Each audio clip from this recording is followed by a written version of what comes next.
correlativos con los anteriores, con los de los presenciales, y otros que son protozoarios intestinales de tipo comensal, y vamos a ver cuándo adquieren importancia, ¿sí?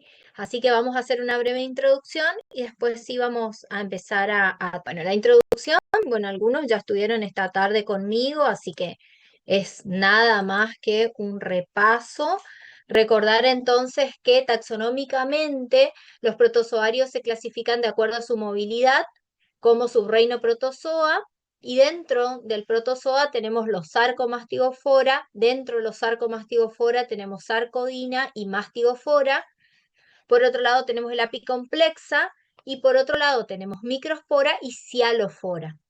Esto es de acuerdo a, entonces, podríamos clasificarlos, más allá de que hoy solo estamos hablando de los intestinales, de acuerdo a las localizaciones, porque hay algunos que son, que no son intestinales, sino que están, digamos, vinculados a otro tipo de células y que los vamos a ver en otras oportunidades.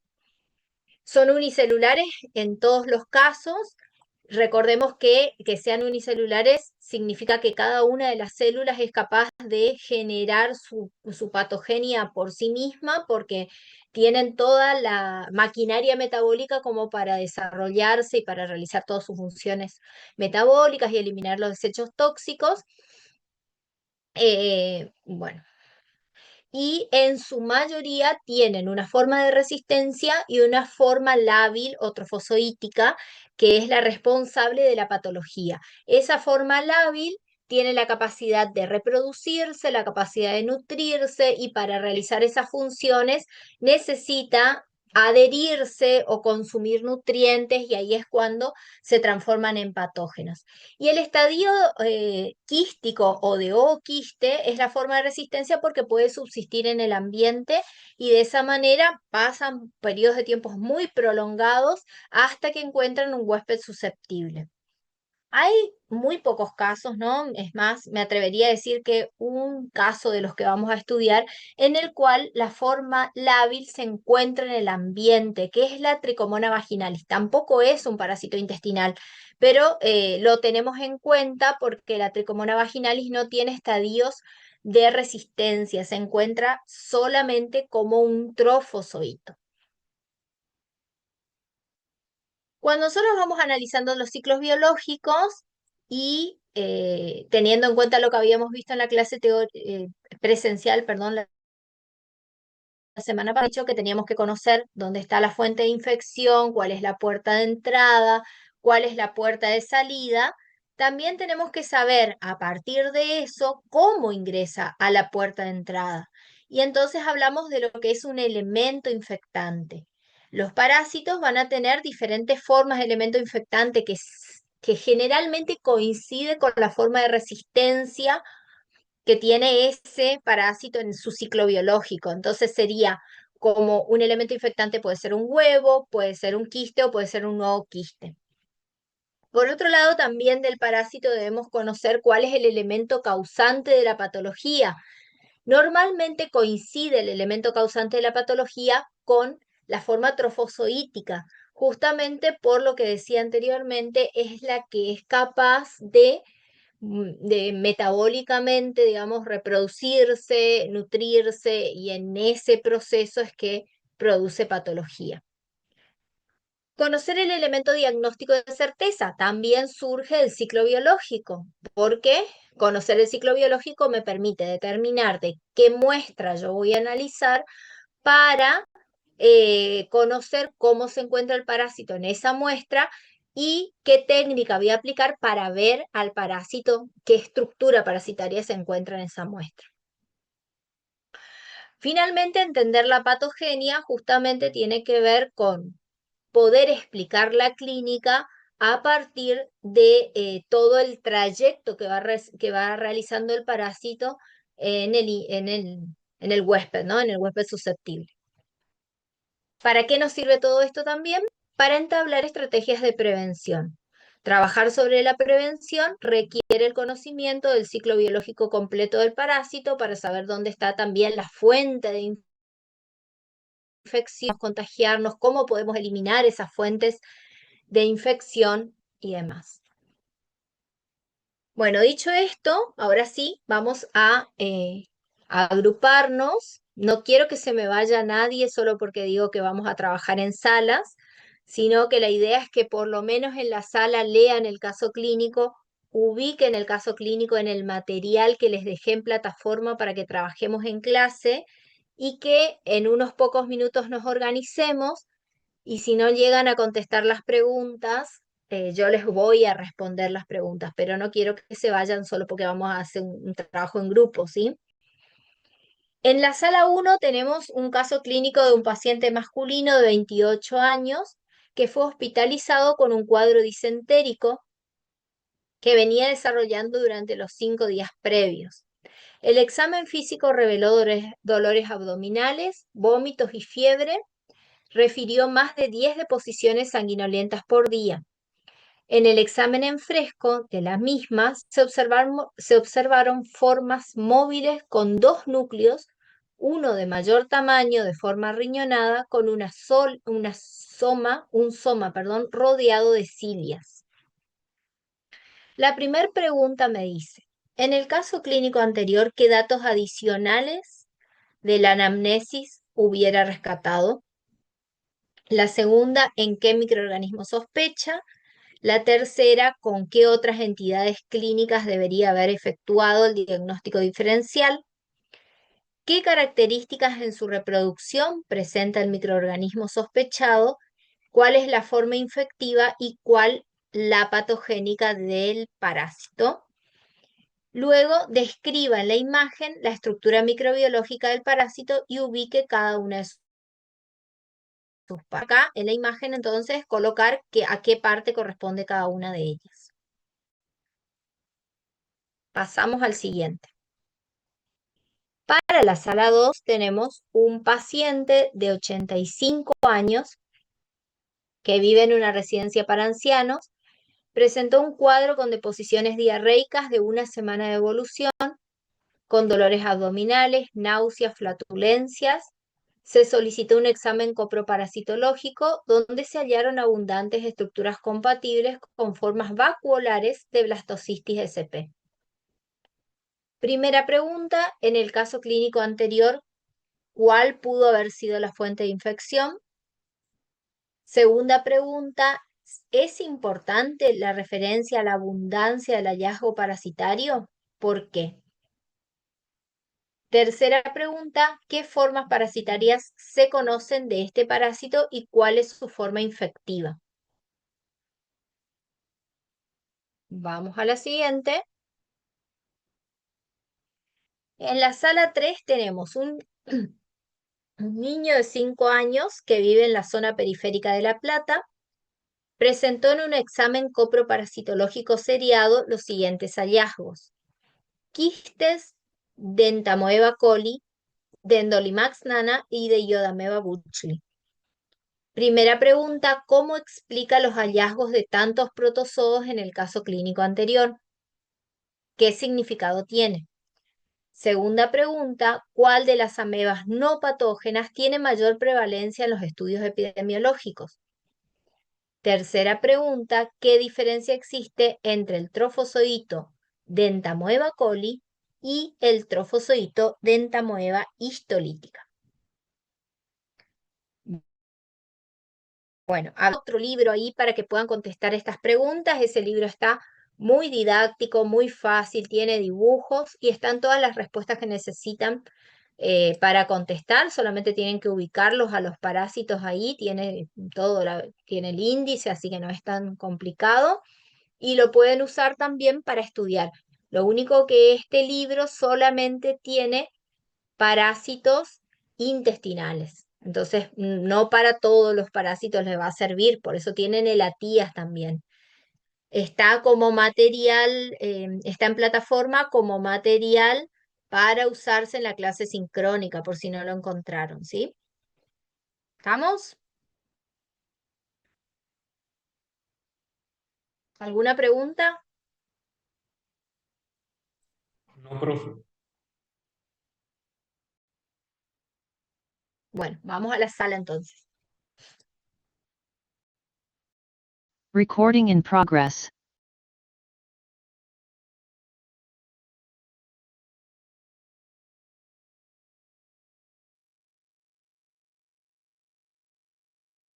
Bueno, chicos, Pam, me dijeron que ya fueron bastante rápido, así que vamos a las respuestas entonces.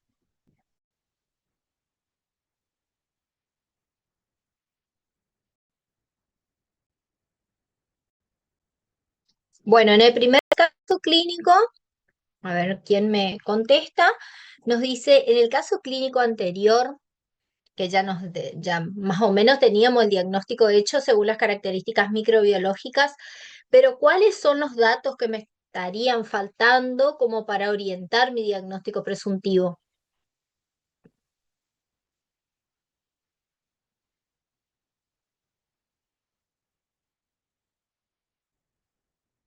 Si el paciente tiene contacto con personas con síntomas similares a él, Ujú. si tiene acceso al consumo de agua, de agua potable, sí, si he consumido antibióticos o algunos otros fármacos para A ver, ¿y ustedes sospecharon de qué microorganismo? de la Balanchidium coli. Bien. ¿Y epidemiológicamente no habría algunas otras preguntas que realizarle? Bien, la frecuencia de la deposición de sangre, sí, la cantidad de sangre que hay epidemiológica, creo que el lugar de residencia de la persona, para ver si no vive en zonas endémicas, si el paciente hizo alguna viaje. ¿Con qué está relacionado la balantidiosis? ¿Podría ser considerada una zoonosis? Sí, está en cerdo. Ajá, bien. Entonces por ahí con el cuidado de cerdos, ¿no? Tal vez podríamos, además de todas las preguntas que le hicieron, que están muy bien formuladas, podríamos pensar también en si no tiene alguna relación, tal vez el cuidado de cerdos, porque los cerdos son fuente de infección. Es decir, ellos pueden, mediante sus deposiciones, eliminar los quistes que tiene ¿cómo es? Balantidium coli y ser fuente de infección para el hombre, ¿no? Bien, vamos a la otra pregunta. ¿Con qué otras entidades clínicas debería haber efectuado el diagnóstico diferencial? De los estudiados, ¿no? De los parásitos, la entamoeba histolítica, profe. Bien, tiene heces mucosanguinolientas, ¿no? Sí. Bien. ¿Y algún otro que recuerden? Bien, profe. De las bacterias, yo creo que la Escherichia coli, enterohemorrágica, ¿Alguna otra? la Campylobacter jejuni, También dada eh, con sangre. sí. Ujú. Y la disentería basilar.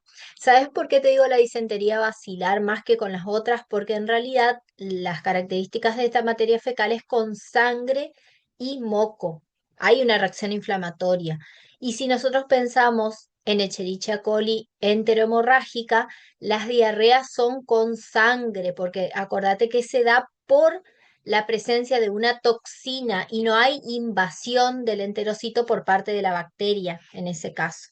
Entonces es más bien una diarrea con sangre.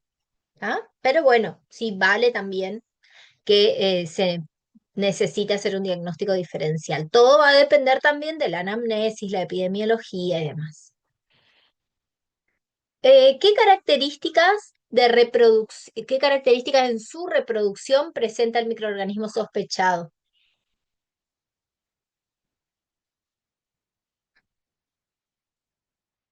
Él se reproduce por fisión binaria, profe, una reproducción asexual, Ajá. ¿Y no tiene otro tipo de reproducción también?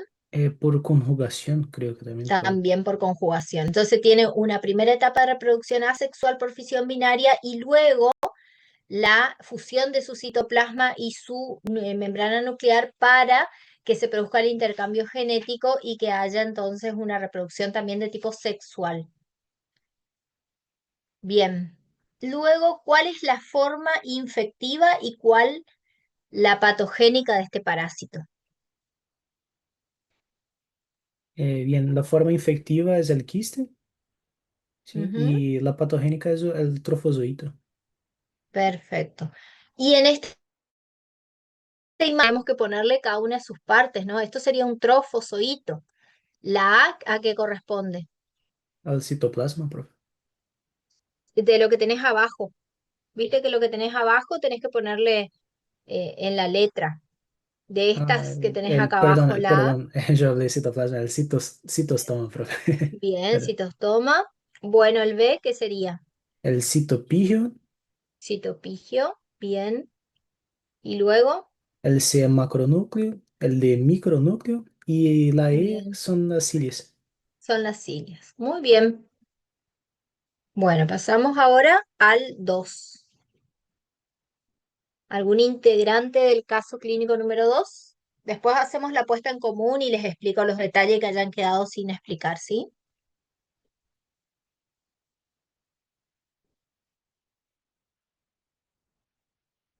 ¿Quién está del grupo 2?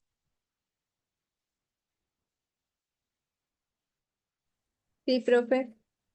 Bueno, hola Yelén. Hola, profe. Dice, ¿cuál puede haber sido la fuente de infección en este caso? Y Ujú. podrían ser los alimentos contaminados, agua contaminada. También habla que puede ser que por la mala higiene del personal que le cuida a los ancianos. em, y también por vectores, como por ejemplo las moscas, decía que al estar en contacto con esos alimentos contaminados. Bueno, luego dice si es importante la referencia a la abundancia de hallazgos parasitarios en este caso.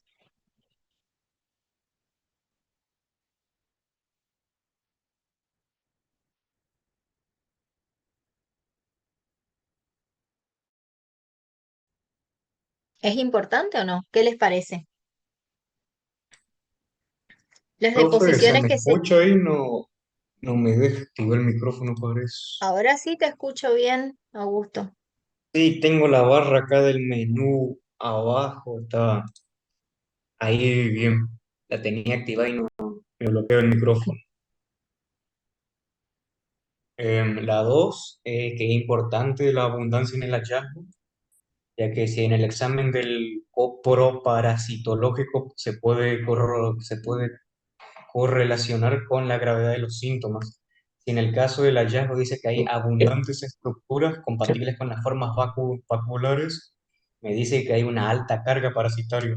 Esto me puede contribuir significativamente a los síntomas del paciente y también me orienta el diagnóstico diferencial para comparar con otras infecciones con parásitos y también me ayuda a planificar el tratamiento, sabiendo de que si los hallazgos son abundantes estructuras vaculares, me indica de que tiene que ser un tratamiento un poco más agresivo.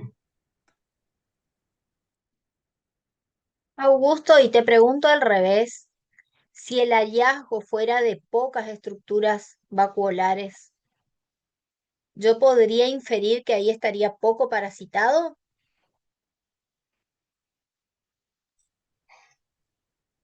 Y la verdad no sabría qué decirlo, profe. Bueno, entonces, saben ustedes que la eliminación de los elementos hacia la materia fecal en realidad no está en relación directa con la cantidad de microorganismos. Por supuesto que en el caso de haber abundantes, sí, significa que está muy parasitado. Pero cuando tenemos pocos, ya sea quistes o formas, si existen poca cantidad de materia fecal, en realidad tal vez está queriendo decir que el parásito en ese día no ha liberado la cantidad de esas estructuras como para que represente una cantidad adecuada, ¿sí? Así que puede ser variable la cantidad de estructuras parasitarias que se eliminen. No me puedo guiar solamente por eso, ¿tá?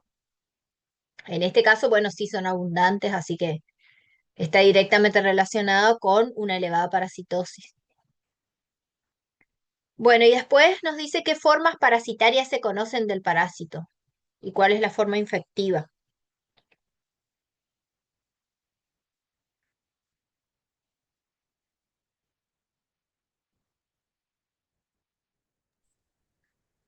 Tiene una forma vacuolar o de cuerpo central.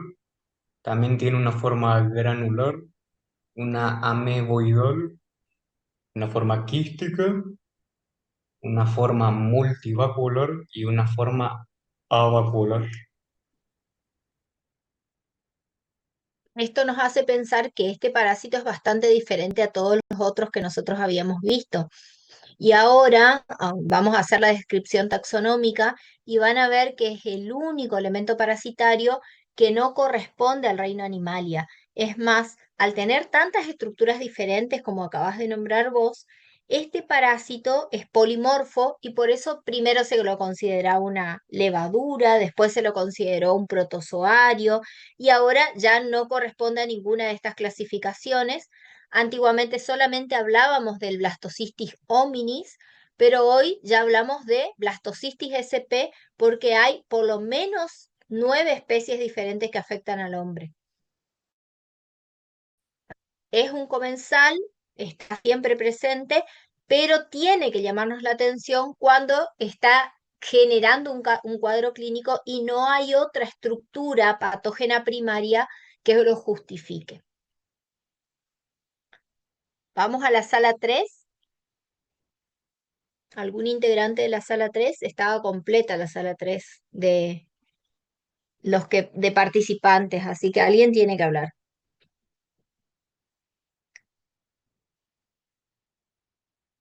Sí, profe. Ah, em um aluno, como se explica os hallazgos de tantos protozoários em caso clínico? Eu puse que eu creio que é que por que há uma contaminação fecal do ambiente, provavelmente por malas condições de higiene, água não potável, o saneamento deficiente Ujú, e a importância disso, creio que é a importância que pede, né? Que significado ujú, tem é sí, que é um marcador de risco, não? Risco ujú, sanitário bien. e, e pode Profe, ter puede ser outras también infecções. epidemiológico. ¿Quién estaba hablando? Le escucho. Hay una chica que Yo, estaba hablando. ¿Sí? puede ser, por ejemplo, un marcador epidemiológico de algunas zonas. Claro, pero es, es justamente un marcador de epidemiológico, de, como dice el compañero, ¿no? De mal saneamiento ambiental. Eso significa que si bien ninguno de estos que estamos viendo son patógenos primarios, se transmiten también por fecalismo. Entonces, existe una predisposición para este niño que vive en estas condiciones a adquirir próximamente algún primario, ¿no? Bueno, después la otra pregunta nos dice, ¿cuáles de las amebas no patógenas tienen mayor prevalencia en los estudios epidemiológicos?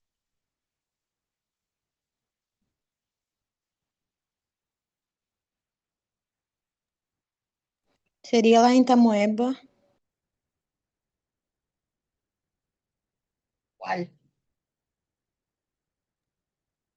entamoeba coli. Entamoeba coli. Muy bien. ¿Y qué diferencia existe entre el trofozoito de una entamoeba coli y de una entamoeba histolítica? Profe, eu creio que a principal diferença seria que uma é, como se diz, tem eritrofagia, ¿no? Que se Ujú. alimenta de glóbulos rojos. Bien. ¿Y la coli?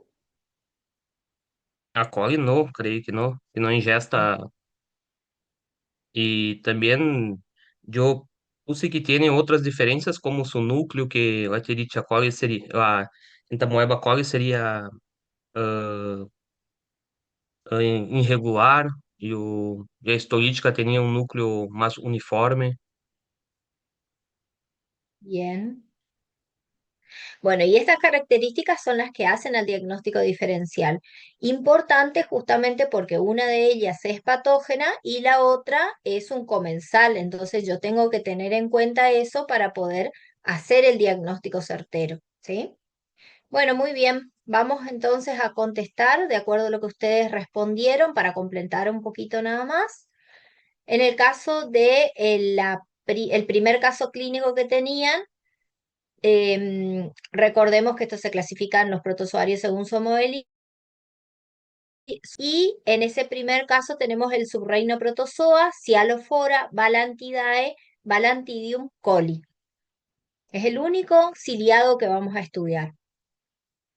¿Qué teníamos que tener presente en ese primer caso clínico? Las comidas de origen desconocido, si comió algo de origen desconocido o que no se sabe cómo se preparó en realidad, con qué medidas higiénicas se prepararon. Si había realizado viajes en el último tiempo a alguna zona endémica para algo, ¿sí? Que puede ser para poder descartar una entamoeba histolítica y en qué tarea se desempeña, porque eso hace pensar en la posibilidad de que sea una parasitosis de origen ocupacional, es decir, que esté relacionado con la tarea que realiza, que podría llegar a ser el cuidado de cerdos. Como les dije anteriormente, en el caso de la balantidiosis, el cerdo sería como una fuente de infección que elimina los ooquistes de la materia fecal. Entonces, tal vez por esa vía podría contagiarse. Igualmente también se han encontrado casos de transmisión de hombre a hombre. El diagnóstico diferencial, como bien dijeron ustedes, entamoeba histolítica, por supuesto, las amebas intestinales son importantes causas de diarreas de tipos disentéricas, pero también la disentería bacteriana, colitis ulcerativa, trichuriosis todavía no vimos, pero también que es un helminto, también puede producir diarreas con sangre. Así que bueno, tener en cuenta estas otras también especies que pueden producir cuadros clínicos microbiológicos similares. Bien, ¿cómo vamos a hacer el diagnóstico? Mediante la observación en los frescos de las heces diarreicas o los quistes en los coproparasitológicos seriados. La reproducción de este microorganismo se da en primera instancia por fisión binaria y en una segunda etapa por conjugación, es decir, la unión de las células para que se intercambie el material genético y bueno, y dé lugar a una célula hija. Y la primoinfección, o sea, la infección se produce mediante la ingesta de los quistes que ingresan por vía digestiva. Entonces, veamos el ciclo biológico, es bastante sencillo, muy parecido a los que estuvimos viendo en las clases presenciales, en los protozoarios de clases presenciales, siempre tenemos un único hospedero, a pesar de que el reservorio sea el cerdo, no está involucrado en el mismo ciclo que el hombre puede hacerlo completo solo. Si quieren, podemos considerar que el hombre es un hospedero definitivo accidental. ¿Sí? Eso sí es una consideración que la bibliografía acepta. Vemos cómo las formas quísticas ingresan por vía oral y a nivel digestivo se van a liberar los jugos gástricos que eliminan, que lo desenquistan, que los liberan para que se transforme esto en un trofozoito. El trofozoito tiene las características que hemos descrito anteriormente, tiene un macronúcleo arriñonado, un micronúcleo que lo acompaña y tenemos también un citostoma, que sería como el lugar donde ingresan los alimentos, y un citopigio, que sería como la cloaca del parásito. Es de los parásitos protozoarios más grandes que pueden infectar al hombre, de manera que cuando se libera empieza a golpear las paredes intestinales y eso aumenta la diarrea. Pero también el blastocistis tiene la particularidad de que es capaz de liberar enzimas lísticas, más puntualmente enzimas histolíticas, que destruyen el tejido y van a producir diarreas de este tipo disentéricas. Por eso es que decíamos que es muy parecida a la diarrea de la entamoeba histolítica. ¿Estamos? Bueno, no se olviden de estos parásitos que también están dentro de la programación que tenemos que estudiar. Vamos a la sala 2 y a sus respuestas. Lo que les decía anteriormente, hay algunas modificaciones. Esto incluso tienen que tener en cuenta respecto a la TIA, porque la TIA en sus las versiones más viejas, todavía lo considera como como un reino animalia, pero este ya pertenece al reino Tromistas, Tromobiota, infrarreinos Tramenópiles, subfilum Opalinata, clase Blastocystis, género Blastocystis. Nosotros hablamos ahora de Blastocystis sp, ya no hablamos de Blastocystis hominis, porque en realidad el Blastocystis hominis es una sola de las especies y ya se han visto que por lo menos 9 de ellas infectan al hombre. ¿Cómo se pudieron haber contagiado? Bueno, estamos hablando de un grupo etario de un extremo etario, ¿no? Por eso estamos hablando de un asilo donde vivían viejitos y uno de ellos se ve infectado bueno, con diarreas, malestar general, vómitos. Y bueno, ¿cómo se pudo haber contaminado? Bueno, con la ingesta de agua o alimentos contaminados. Está relacionado también con la mala higiene y generalmente los cuadros clínicos, como les decía, se da en personas mayores. La cuantificación parasitaria y si esto estaba relacionada con la sintomatología, la realidad es que en este caso sí debemos considerar que sí, porque tenemos una alta carga parasitaria. Sin embargo, lo que les comentaba anteriormente es que cuando tenemos pocas vacuolas en materia fecal, eso no significa que no se esté altamente parasitado. Simplemente puede tener que ver con que no coincide con el ciclo de deposición y por lo tanto justo tomamos una materia fecal en la que el parásito no eliminó suficientes elementos parasitarios y entonces no se los detectó, ¿sí? En cuanto al ciclo biológico, entonces vemos que tiene un polimorfismo muy marcado el Blastocystis sp. Tiene también una forma quística, una forma de resistencia que va a ser el elemento infectante para el hombre, que se encuentra en agua y alimentos contaminados. Esa forma quística se va a transformar en una forma vacuolar. La forma vacuolar tiene, como dice el nombre, una gran vacuola y todas las organelas que están desplazados hacia un pequeño espacio que corresponde al citoplasma, puede tener varios núcleos también. Luego pasa a una estructura ameboidal, que es la que tiene la capacidad de reproducirse, y finalmente forma una forma granular, que es la que va a dar lugar posteriormente al nuevo quiste que se va a liberar al exterior para madurar. La, eh, digamos, la particularidad que tiene el Blastocystis sp es que podemos encontrar grandes cantidades de formas vacuolares en la materia fecal y que debemos informarlas. Ahora, está en los médicos determinar si esa cantidad de formas vacuolares con una clínica en el paciente o si simplemente tenemos que trabajar sobre las condiciones ambientales en las cuales vive ese paciente, ¿sí? Tiene la misma importancia clínica de las que hablábamos de las amebas comensales y cuando empiezan a aparecer en grandes cantidades, entonces tenemos que tener recaudos en cómo se está alimentando ese paciente, en si tiene acceso al agua potable, en si tiene una buena higiene, cómo se preparan sus alimentos, ¿sí? Vamos ahora al caso clínico de la sala 3. Bueno, en este caso estamos hablando de un protozoo también, Sarcomastigofora sarcodina. Lobosea significa que se mueve mediante pseudópodos y todas ellas son ameboides. La transmisión se efectúa mayoritariamente por fecalismo, al igual que las patógenas, estas también se transmiten por fecalismo y pueden estar involucrados vectores mecánicos como moscas, cucarachas, que serían como intermediarios, llevando las formas quísticas desde la fuente de infección hasta el huésped susceptible. o hasta el alimento que va a ingerir el huésped susceptible. La importancia de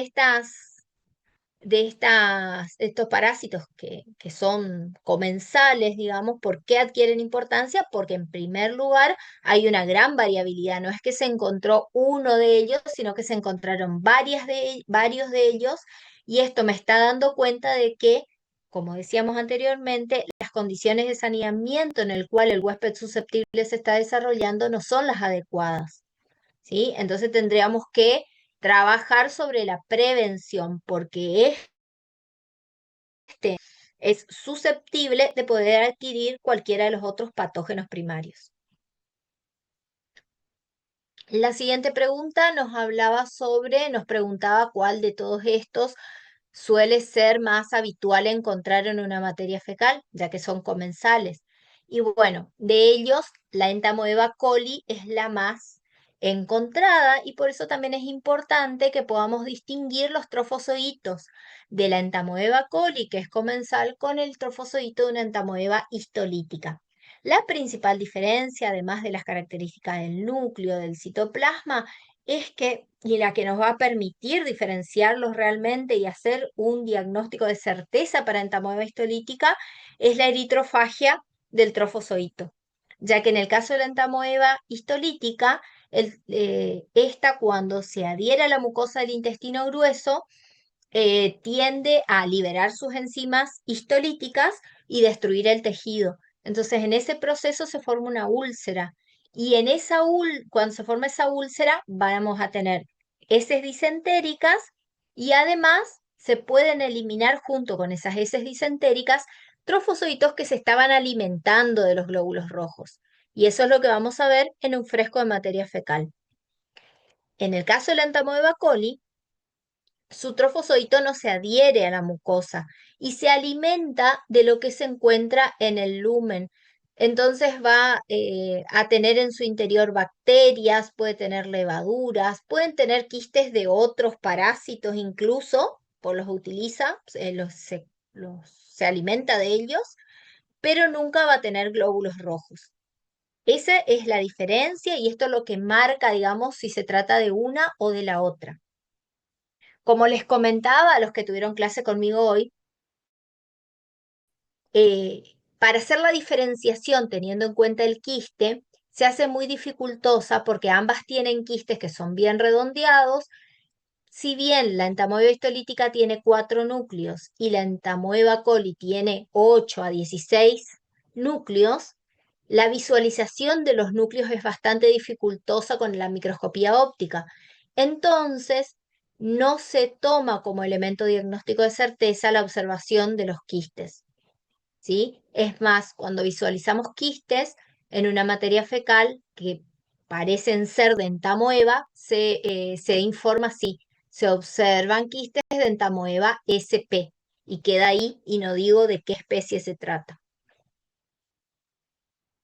¿Estamos, chicos?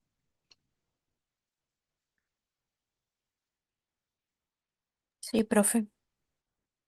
Bueno, ¿alguna pregunta?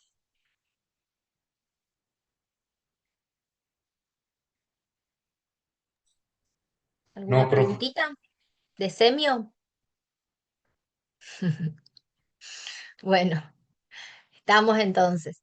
Los dejo, les deseo éxitos para los que están por rendir todavía, y nos vemos la semana que viene.